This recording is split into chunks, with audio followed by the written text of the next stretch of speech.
productivity goes up, excitement about work goes up, people's interest goes up, people's absenteeism goes down when people bring the positive emotions of laughter and joy and playfulness and leisure time and vacation time and learning how to take care of themselves. It has a huge impact on the bottom line in business. And I think people underestimate just how important that really is to the health of a company.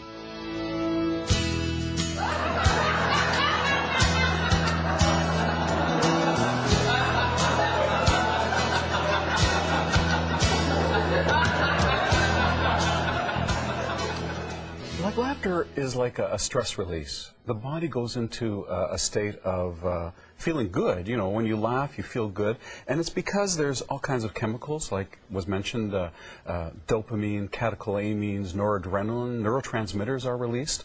When we laugh, our heart rate speeds up during the laugh, but after the laugh is over, actually our heart rate dips down to be lower than it was when we started laughing. Same with our blood pressure. And all the muscles in our body contract. It's like an internal massage. The muscles in our face and our shoulders and our abdomen contract with a very good belly laugh. And and then after the laugh is over, right, then the muscle tension actually goes down to be lower than it was when it started. Even if you're faking it, even if you're faking a laugh? It doesn't really matter if it's a fake laugh or it's a real laugh. The body goes through the same biochemical changes. Who's your favorite comedian? Red Skull. Red Skull.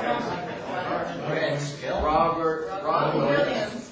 Are you going to say who's Red Skull? You're too young. You're too young. I'm suggesting that for 2 weeks you don't watch the news on TV.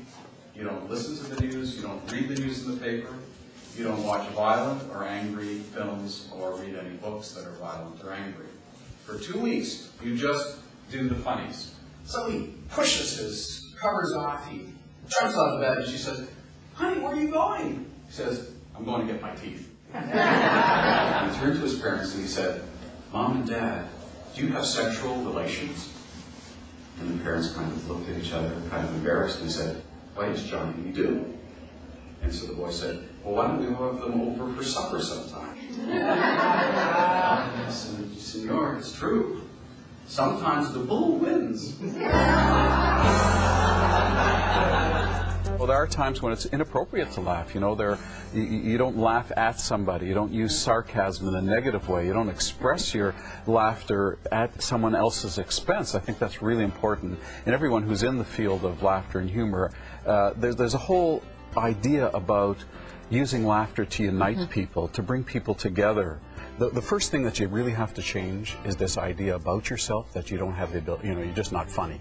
So you have to stop that, ever saying that or saying, "I can't tell a joke," or, you know, "I'm just not funny." You got to stop that because your unconscious actually takes you seriously about that.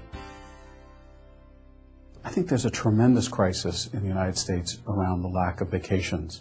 You know, they did a survey with over 700 executives, and they found that 47% of them weren't even planning to take their full vacation time that they had coming to them in the year 2003. Many of us make excuses about not taking a holiday, but now there's scientific proof in favor of doing just that. A U of T prof says those people who take regular holidays are healthier than those who don't. You have to stop the excuses and start dreaming about a holiday. Dr. Mel Borins has just published a book called Go Away, about the health benefits of vacationing. In it, some startling revelations and reasons to just take off. Well, there's a couple of studies that show that women who take vacations, let's say a couple of times a year, are less likely to die of heart attacks than women who take a vacation, let's say, less than once every 6 years. Now, in our head, we all have a voice that's always kind of being critical. It's always saying things like, "You should do this, you should do that, he's not so funny, I heard that joke before, what's so funny about that, I don't feel like laughing." That voice is part of a critical voice that's there actually to protect you. The purpose of that voice when you were small was to keep you out of trouble. Now it just causes trouble. So I'm asking you to imagine that for an hour, 45 minutes, send the critical voice to Florida And give yourself permission to laugh for no reason today. Okay. And of course, there's different kinds of laughs, like the witch laugh. The hold your breath laugh. Where you're going.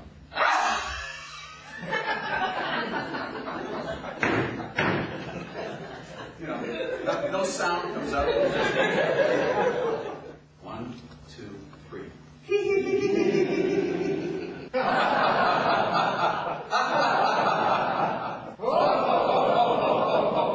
West Nile virus, mad cow disease, SARS, stay away from me.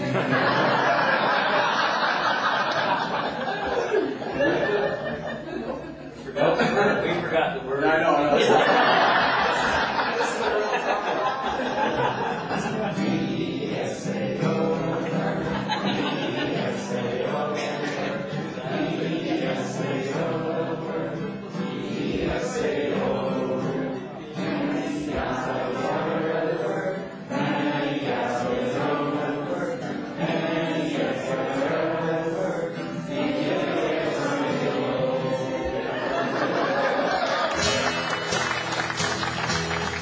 Through my vast experience in the area of working with people in medicine and in complementary medicine, knowing of the alternatives, understanding the health of people, not only from a narrow point of view, but from the broadest sense of mind, body, spirit, in relationship to their environment, to their social structures, to their family, to their work, and working with them on making changes.